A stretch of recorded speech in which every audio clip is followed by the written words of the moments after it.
All right, here we go with another episode of the Eshlemania TV vlogcast here on the Eshlemania TV YouTube channel. And we're going to start this one out by saying thank you to everybody who reached out to us. Email, text message, phone call, all of it. We appreciate all the support. After last episode when, I mentioned that I left my job.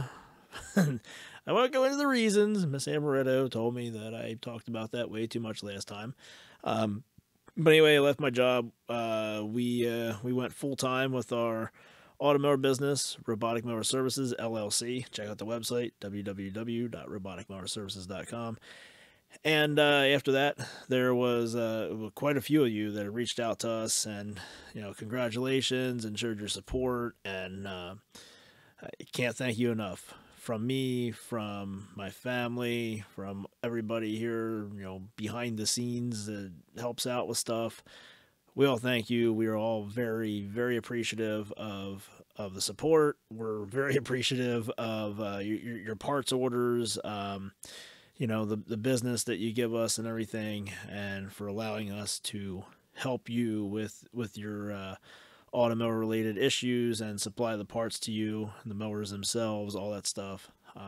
It's been great working with so many of you now for several years. And again, thank you. And we are very appreciative. So, that was really cool. And I'll tell you, every time something like that happens, I'm just blown away because I never ever would have expected to be in a position like this, where any of this would be happening or even be possibilities. Somebody that grew up as a kid here in the heart of Amish country and still here deep in the heart of Amish country, and to have people reaching out from all over the world saying, hey, congratulations, and keep up the good work, and just all that good stuff is it's very cool. We appreciate it. Keep it coming. It's always good to know if we're on the right track or not. Again, I would never expect to be doing something like this. I mean, when I was growing up, this wasn't even something that existed. So it's not like you could be like, hey, yeah, when I grow up, this is what I want to do. I pointed that out to people before, when you're in high school and stuff, and they're like, whoa, you got to figure out what you want to do for a career. I graduated in the late 90s. So, yeah, I mean, automowers, 95-ish, but they weren't happening here in the United States back then. So automowers, all this stuff right now, YouTube, all that stuff, it didn't exist. So I could be like, hey, you know what? I think for my career, I'm going to sell, install, and service robotic lawnmowers. They looked at you like you were an idiot, like, yeah, very funny, Mr. Wise Guy.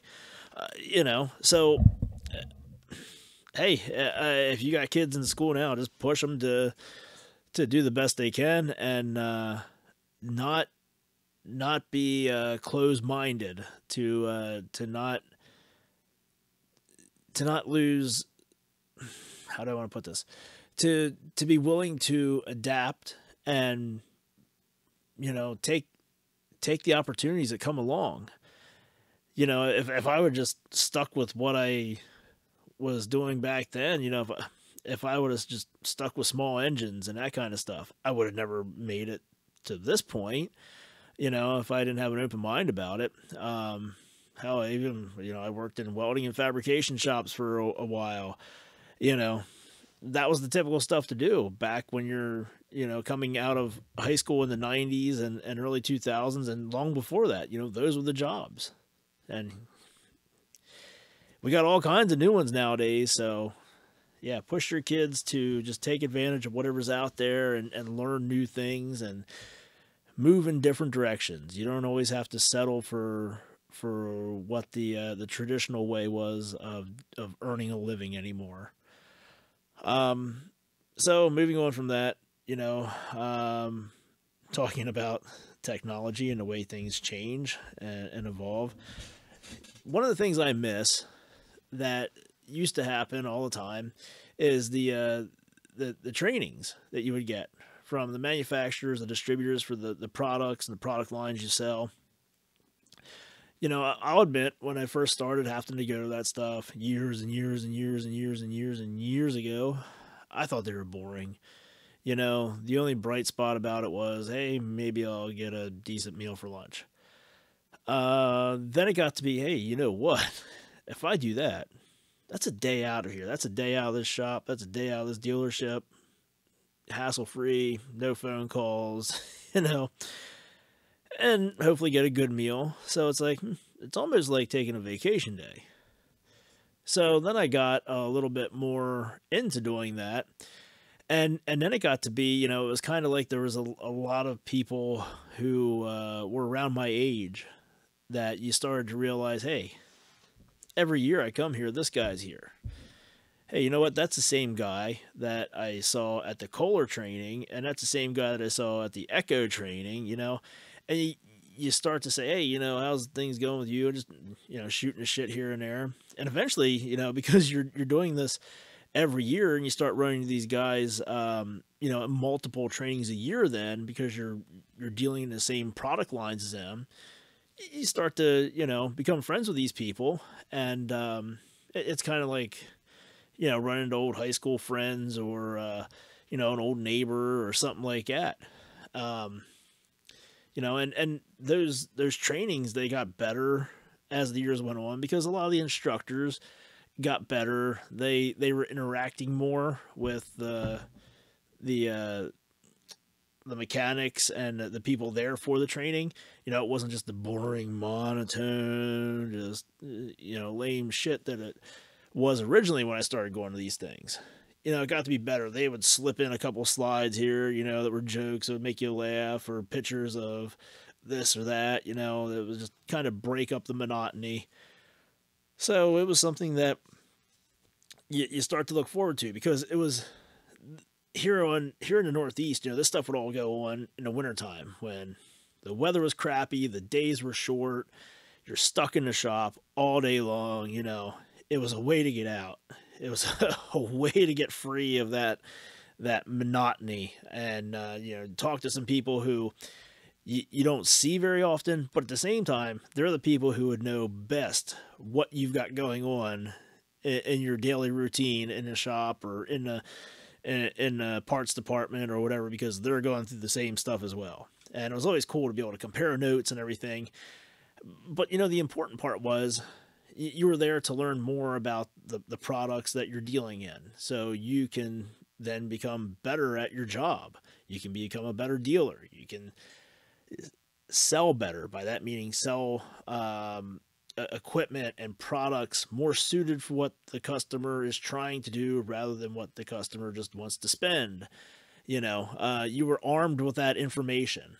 Yeah, and it would make a huge improvement for the people that go there and would pay attention and absorb all this stuff.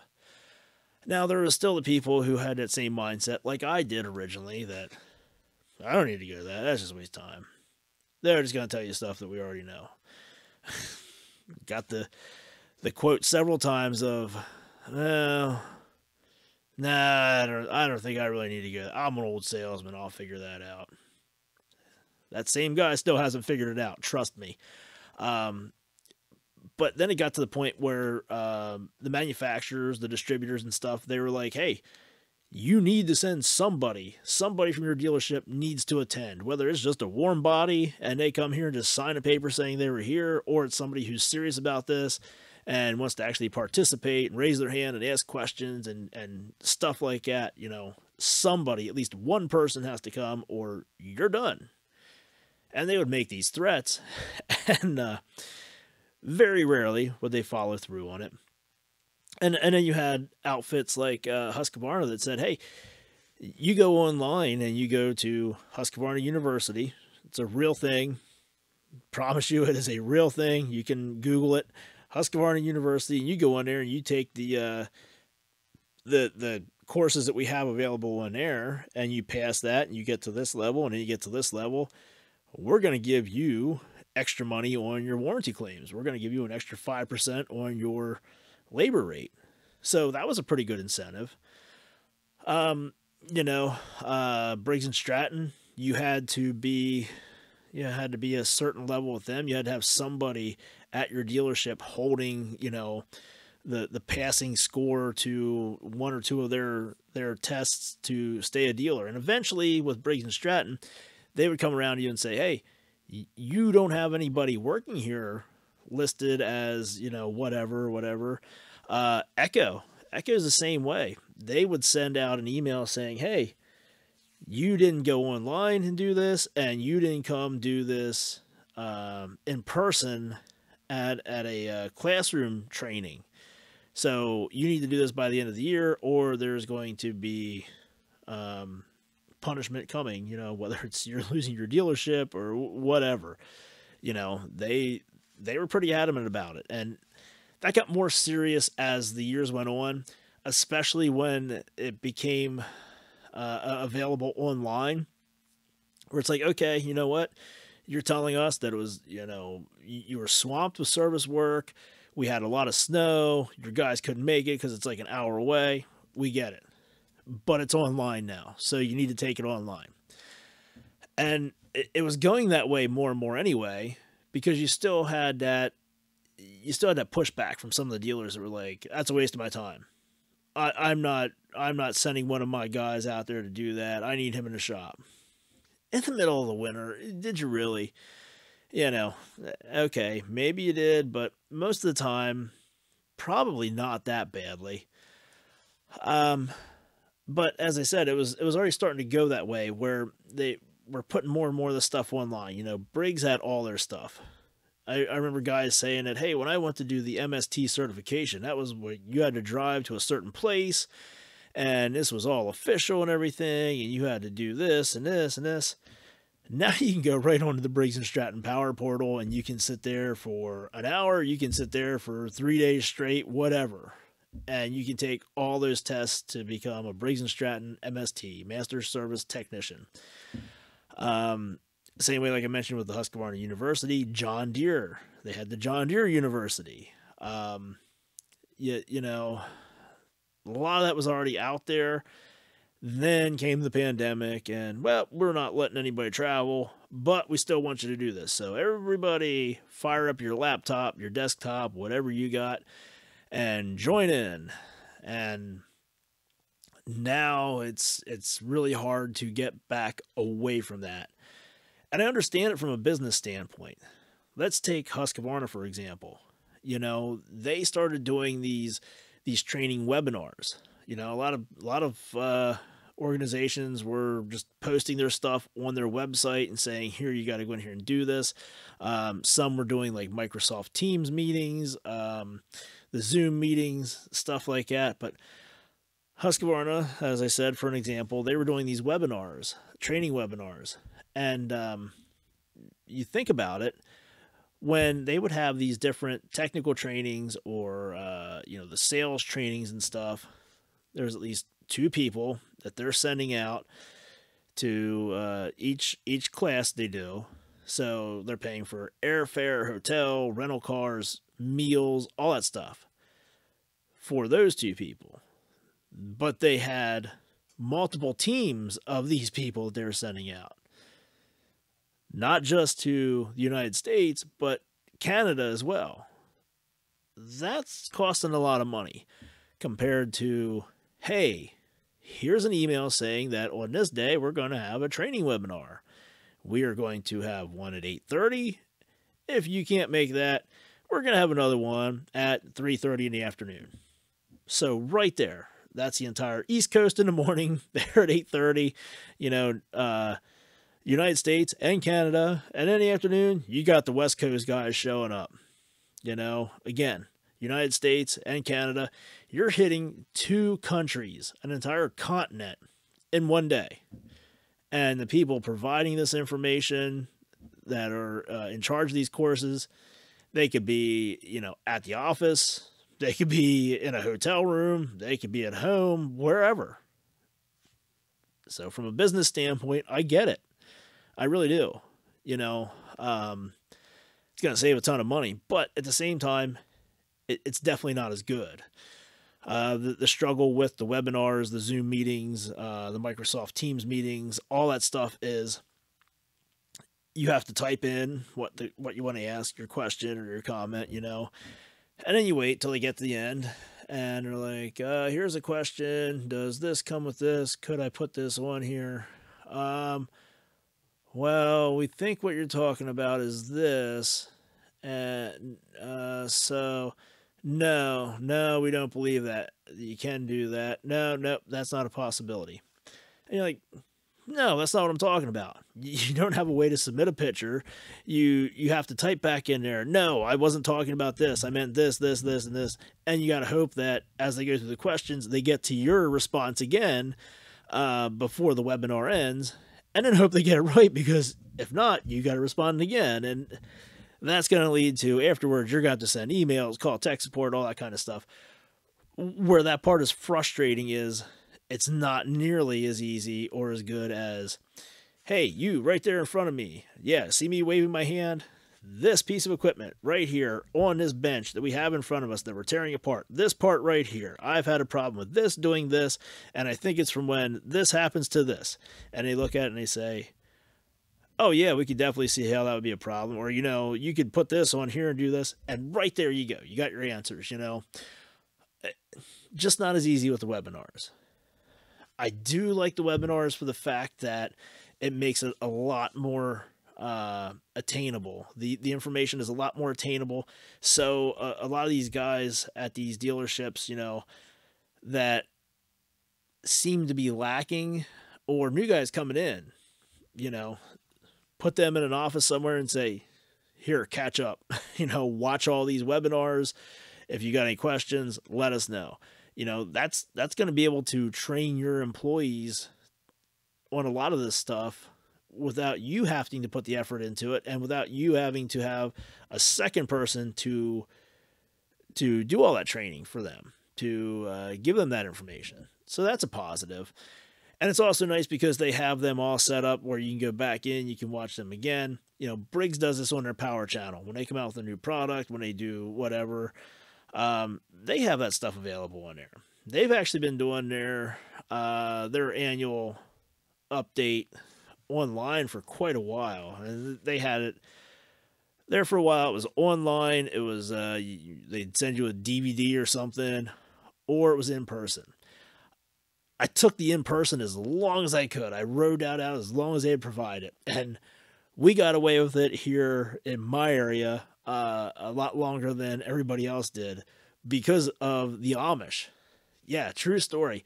So what would happen is they would have a live training. Briggs and Stratton would do this every 2 years. They'd have a live training because of the Amish. They didn't have computers. They couldn't do it on a computer. They couldn't send them a DVD because what would they do with the DVD? So as a way to try to catch them up, they would come out and they would do the live training. And the best part about it was, for the last couple years that this went on, they did it at a place called Shady Maple. If you're not familiar with Shady Maple because you've never been around Amish country or anything, Google it. Look it up. Shady Maple Restaurant.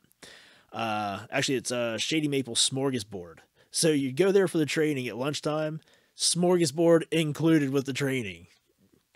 Yeah, talk about getting a good lunch. That was a score right there. Holy shit.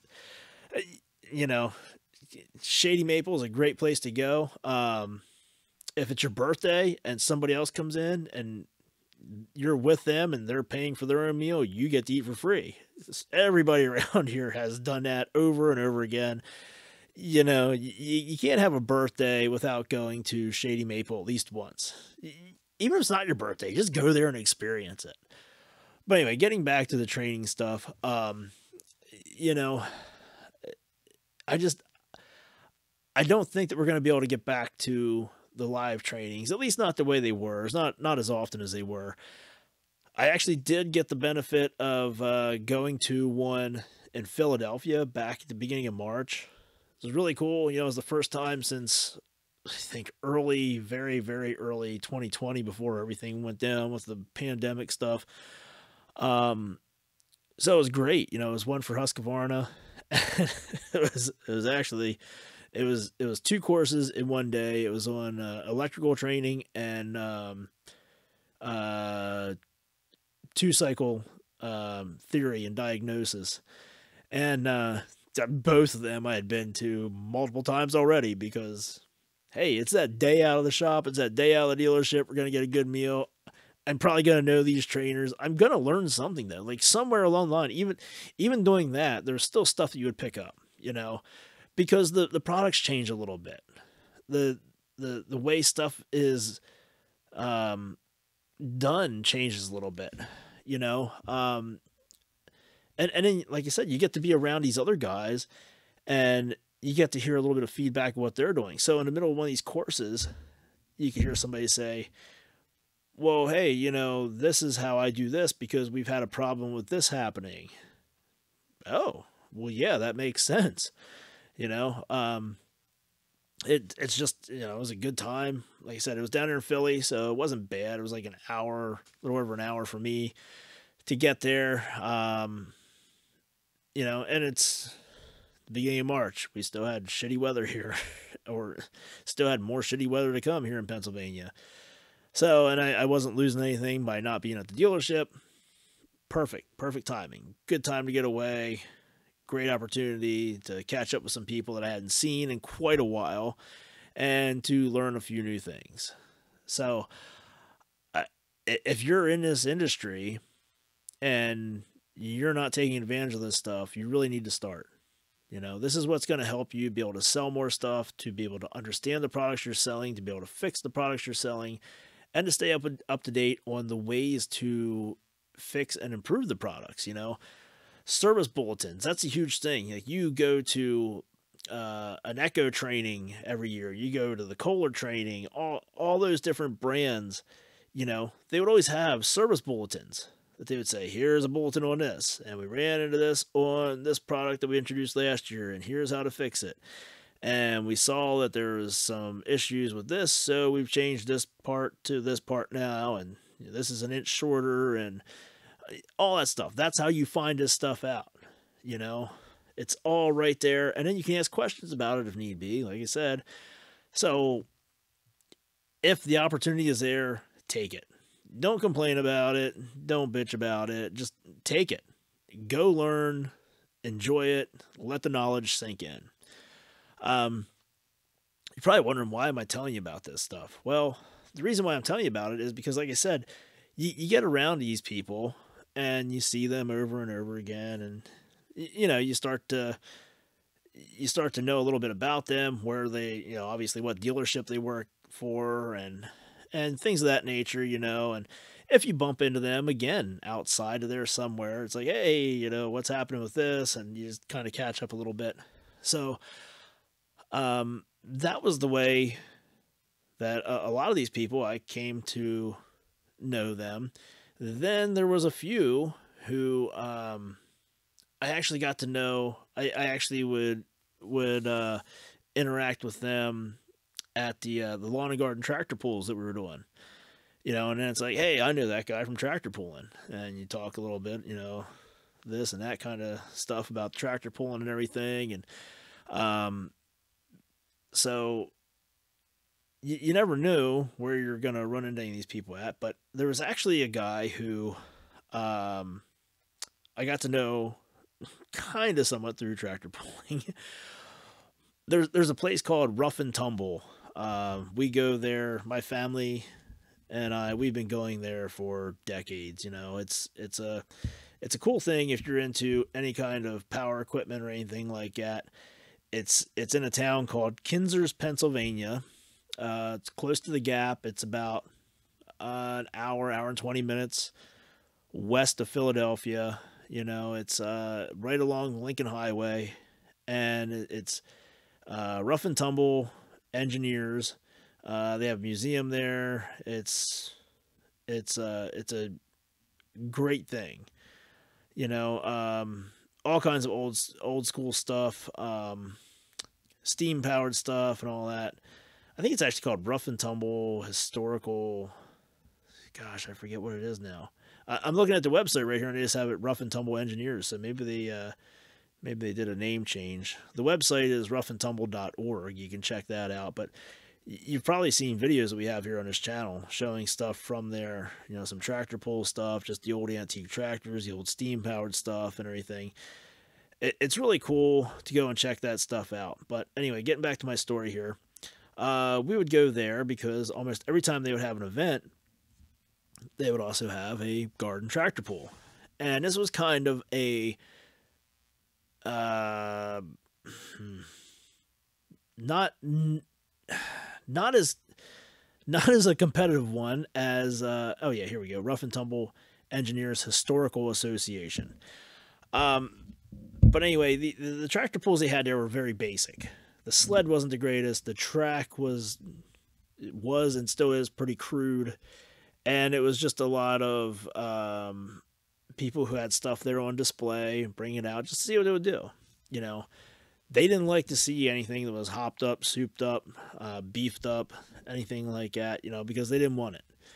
They didn't want stuff that was screaming down the track at 15 miles an hour at, 5,000 RPM. No. Nope. Take it out of here. So it was nice because the younger group, or not younger group, the younger generations that were coming up, it was a good chance for them to get started. It was a good family thing to do because you could just take your lawnmower right out of your shed that you're mowing with, pull the mower deck off. You could leave the mower deck on if you wanted to. It didn't really matter there. And just take it out and let give it a try. You could run it yourself or, maybe put one of the kids on it. So I had gone and participated in the tractor pulls there quite a few times. My grandfather loved it there. He loved to go to the tractor pull there. He loved to participate in that with, running my uncle's Cub Cadet, the 1440 converted to a gear drive, Kohler V-twin in it. If you've ever been there, if you were there at all during the, I want to say like 2010 through 2015 in there, you probably saw him. I mean, we got videos and stuff here on the channel and all, but yeah, he just absolutely loved it there. So we were already going there anyway for the shows and everything, the big flea market at their Thresherman's reunion, which goes from like Wednesday till Saturday. And that's just, there's people from all over the country coming in for that. People from Canada coming down for that. It's a big event, all kinds of antique stuff to see and just crazy, So anyway, we would do the tractor pulls and stuff. And then Miss Amaretto and I, when we got together and, I was still doing this a bit more back then.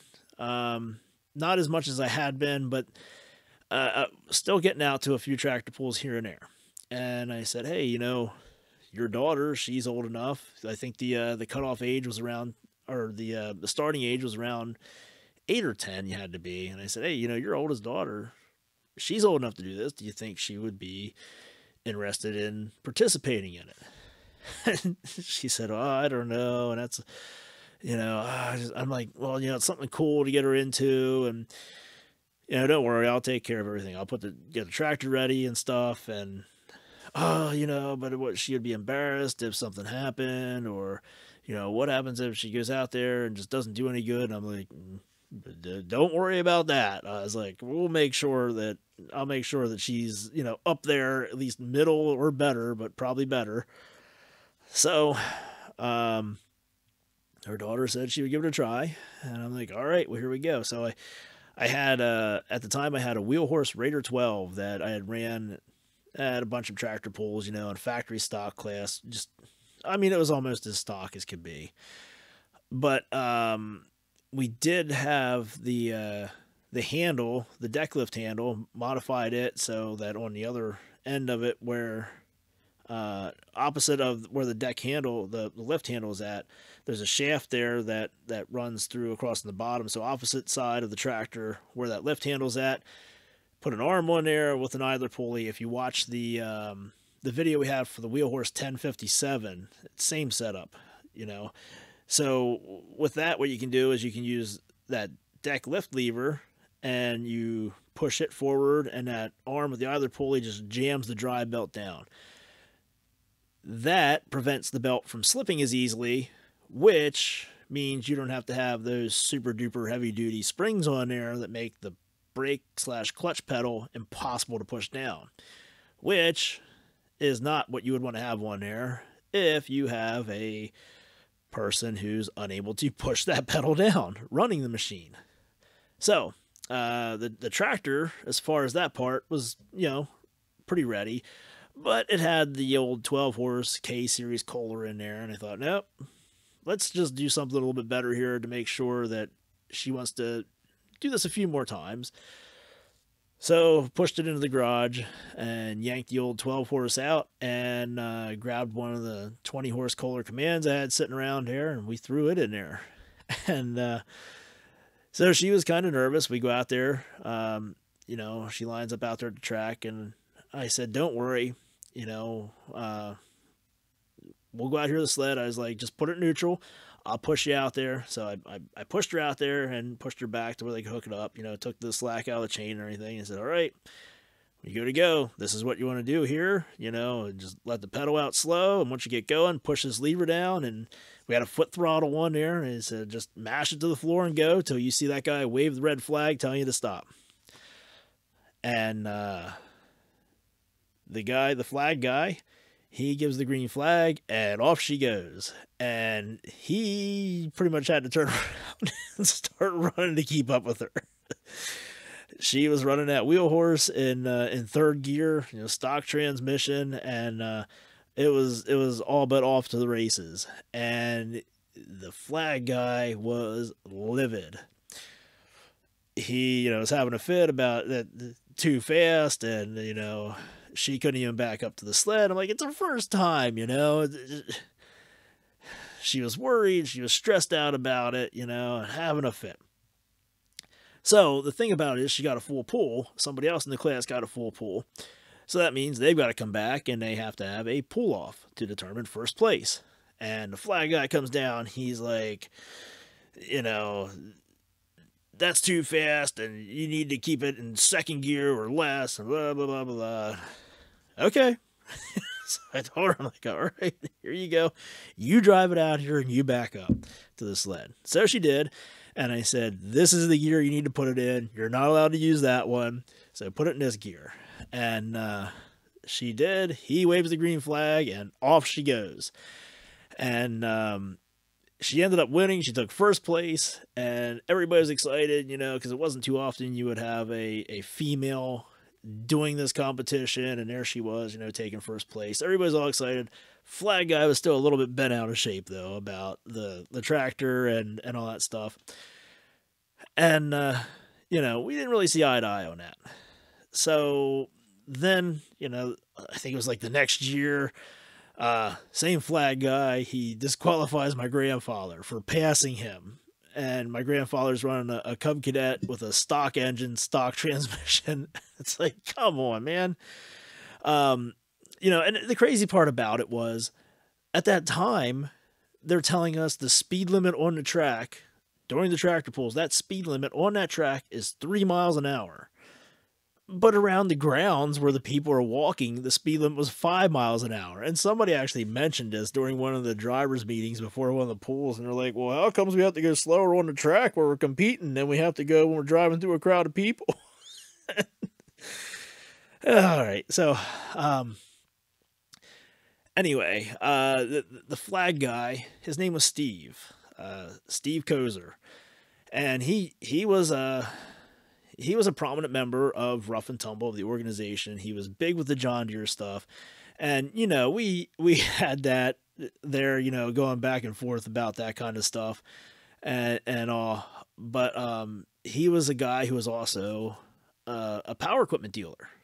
From what I understand, he was working at the dealership. Then he ended up taking it over, bought it, eventually sold it then. Kind of retired, but was still coming in there almost every day, if not every day from what I hear. But, because he was a dealer, and again, you get into dealing multiple products, multiple lines, and you might be a dealer for just one type of equipment, but that type of equipment might have multiple engines on it. So you'd have to go to training for those different types of engines to be able to do warranty work on them. you get where I'm going here. So we would end up seeing each other then, outside of the tractor pulls and stuff, and outside of Rough and Tumble. We'd run into each other at these trainings, and hey, how are you doing? How's business going? And he was an old school guy that was into the old, uh, some of the old simplicities. He was pretty knowledgeable in them. He would, especially during the tractor pull, he'd be able to say, oh, well, this is this year of this and that stuff, and like I said, we would see each other there at these trainings, and we'd talk a little bit and everything, because it's like it's like these are your people when you go to these trainings. These are your brothers in arms, and you talk about that stuff, and just kind of friendly environment, and you get to know each other better. So Steve and I, we would see each other, we'd talk a little bit at the tractor pulls, or at the just even the Rough and Tumble shows, just walking around there in the grounds, and it's like, hey, how's business going, and talk about this and that. Hey, is that your tractor there, and this, and blah blah blah. Just exchanging the pleasantries and all.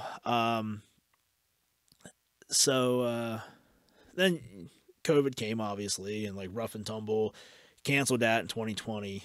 Last year they brought it back eventually. The big Thresherman's reunion, they brought that back and everything, so that was cool. I saw Steve there, said, hey, how's it going, and that. But over the winter here, he actually got sick, passed away, and it's kind of sad. Like I said, it's one of those people that you're used to seeing now.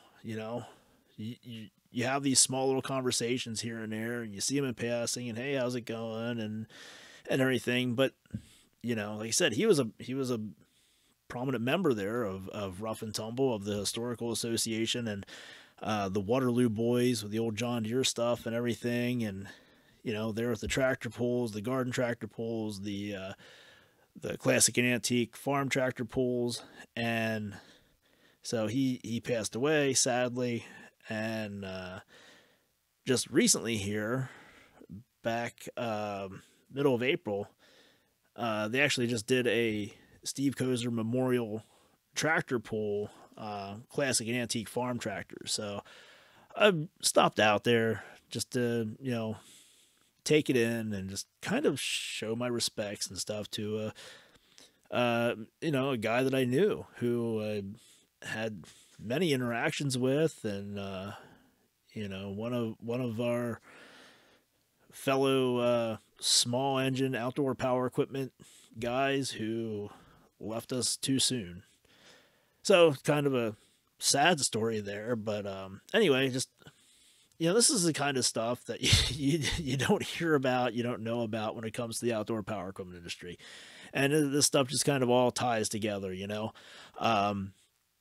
Like I said, you go out there and you get into this stuff, and you start to know these people, and it's like your long lost people from high school or whatever that you see, and it's like, hey, you catch up almost instantly. So yeah, I mean, it's never good to hear about anybody passing away or anything, but this one here this is a big loss for Rough and Tumble, the Waterloo boys and all that stuff that Steve was a part of. So if you get a chance, I'm sure they'll have some more stuff, kind of honoring him around the property there. If you get a chance this August, when they have the Thresherman's reunion, make a trip out, check it all out. A lot of really great people out there. It's a lot of, I don't want to say it's a lot of older people. There is a lot of older people though, because it's old equipment, and they're coming out there to see this stuff, that back in their younger days was the prime equipment.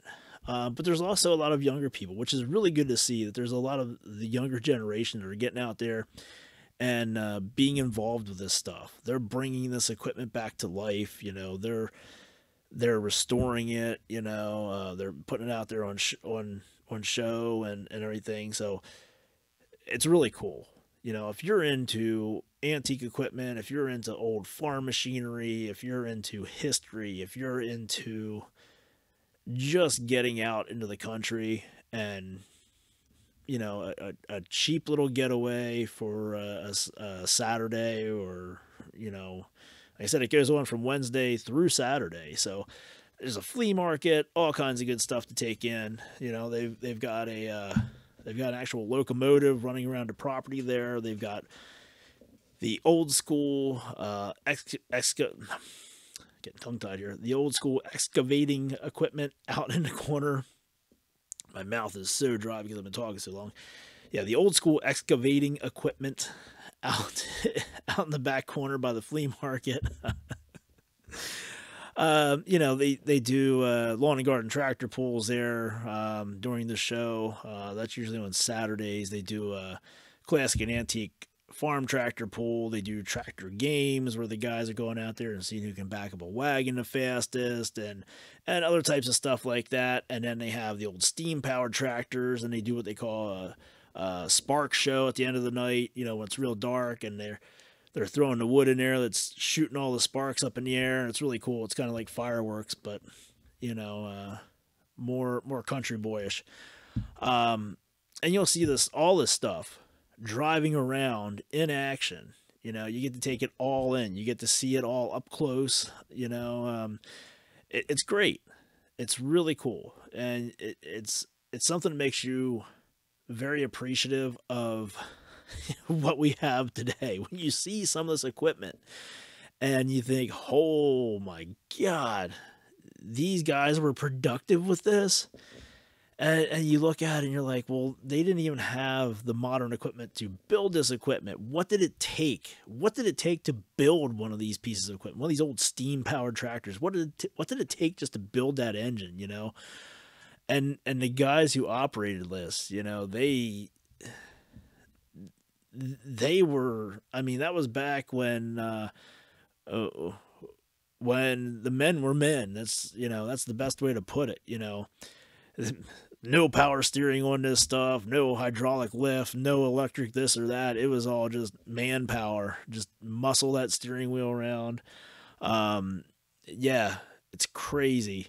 So definitely worth the trip. Again, Rough and Tumble out there in Kinzers, PA. You can go on their website and check it out. The Rough and Tumble Engineers Historical Association. You can find a schedule on there for some of their other events. They have specialized weekends like the International Harvester Cub Cadet Weekend.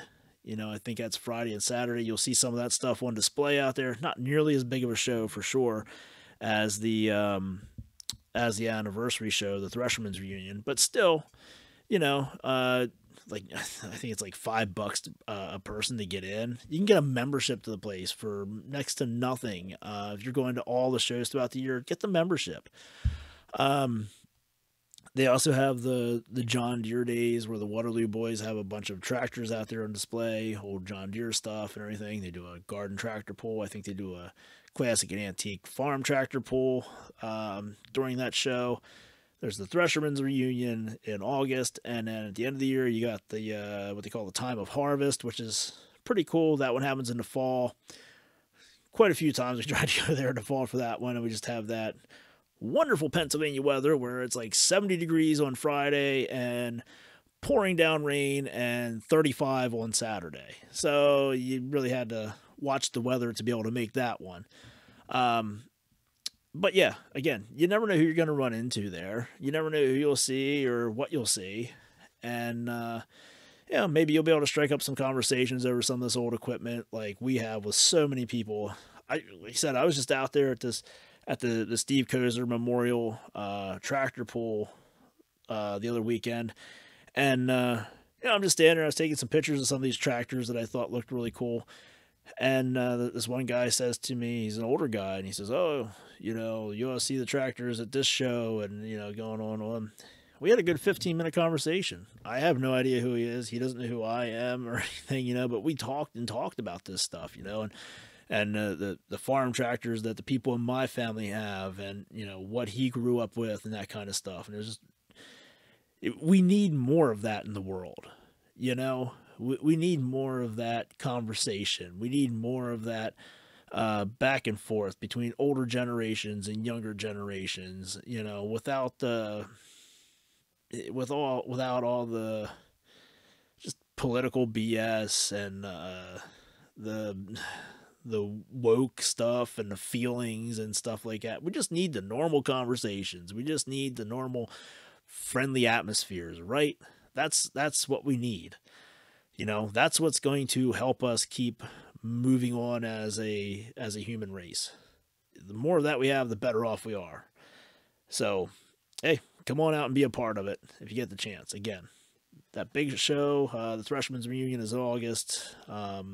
Check out the website. Check out our website too, www.roboticmowerservices.com. Why am I saying that? Because I don't want you to say, oh man, I was going to go out there to Rough and Tumble to that Thresherman's Reunion show, but I had to stay home and mow the lawn. Get yourself an automower from Robotic Mower Services. Put it out there. Let it mow its yard. You can catch the Thresherman's Reunion at Rough and Tumble. You can catch the John Deere show at Rough and Tumble. You can go out fishing. You can go out boating. You can be at your buddy's barbecue. You can have your own barbecue and a lawn mowed. And people won't be dragging grass clippings in the yard because you have an automower who just does not leave those big clippings in the lawn. You can be out mountain biking. You can be out doing a whole lot of stuff that you wouldn't be able to get to do if you were stuck sitting on your tractor or your zero turn mowing your lawn. So again, check out our website, www.roboticmowerservices.com. So that is my plug for this episode, my final plug for our website, for our new automower business. And that's going to do it for this episode here. Hopefully you enjoyed my rambling on my stories about the product trainings and the value of that, and the passing of one of our brothers in what would you call it? Brothers in wrenching, brothers in the outdoor power equipment industry, and a big part of the Rough and Tumble Historical Association. So that's it. Be sure to give us some feedback. Again, emails, you can send us emails at eshlemaniatv@gmail.com. You can leave comments right here on this video link. Reach out to us. Let us know what you think. Any questions you might have. Any comments, good or bad. We like to hear it all. We love to hear the feedback from you guys. Be sure to subscribe to this channel, and that's it. I'm out.